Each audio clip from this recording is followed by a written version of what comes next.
Hey, what's up, you guys? So I just wanted to do a quick little video for the V2 Chroma, and I wanted to show you guys. So these are all the screws that I took off, right? And then the shells.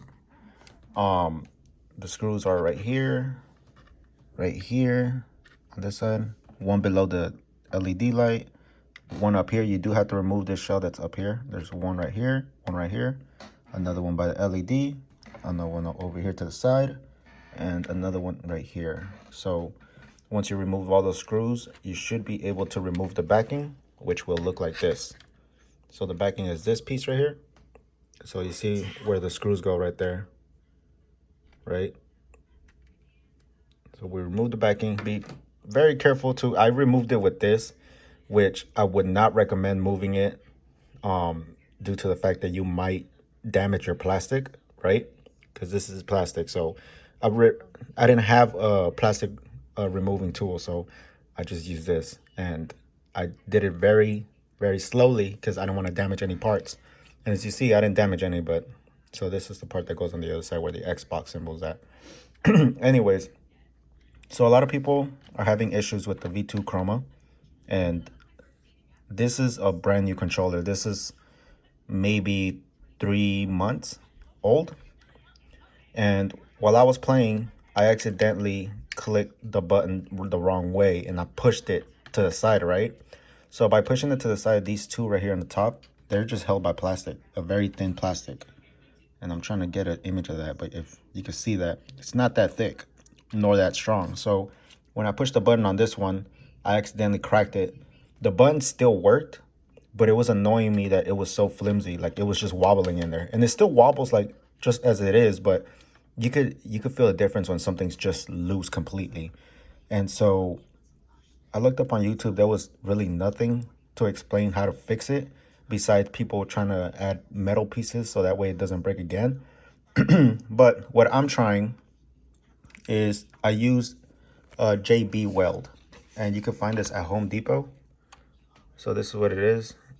It's a high strength formula. This is an epoxy. So you will use two different, you can have the epoxy itself and then the hardener.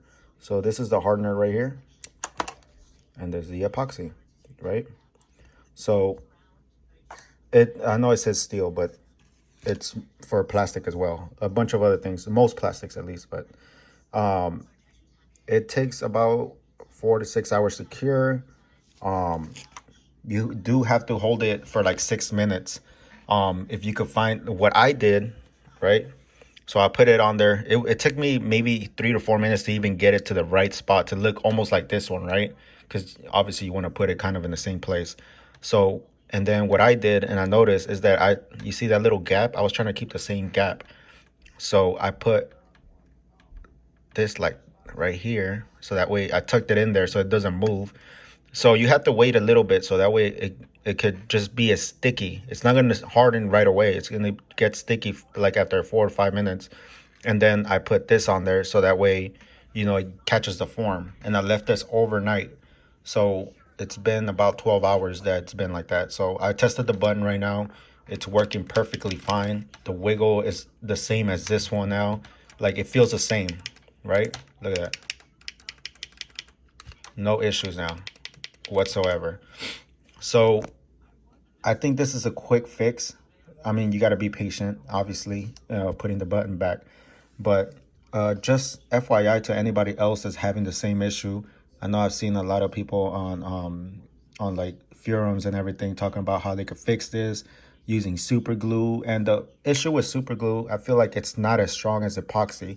Epoxy is super strong. So I hope that it holds on long enough, like for another 3 months. If it breaks after another 3 months, obviously, you know, it's an issue with the manufacturer. I feel like they shouldn't have used plastic for these buttons, especially if they stick out from the controller. Because if you know, the triggers stick out from they're not flat, they're not flush, they stick out, and that's what caused me in the first place to hit it from the side and crack it. So just an FYI, you guys, if you guys are trying to fix it yourself, these controllers run about 150 or 200 or something. So definitely I wouldn't want to lose that money within 3 months. So this is a quick fix right here. Yeah, it's holding on pretty strong. So I'm gonna go ahead and try it out, see how long it lasts. So I'm just gonna be more cautious now too of pushing the buttons. I'm just gonna keep my fingers directly on top, because I'm saying, like, when you push it from the side, it broke instantly. So yeah, and hopefully this video helps somebody else out. But yeah, just be patient, you guys, of removing the plastic around. So now I'm just gonna put everything back. It's easier putting it back than taking it off. So just be very careful not to damage anything. Another thing that I was afraid of was when I was taking the top part off, is that I was afraid that I was gonna pinch the LED light. So yeah, make sure you definitely don't damage this, because this is why people buy the V2 Chroma too, is because they get the nice multicolor RGB light right here. So yeah, you guys. All right.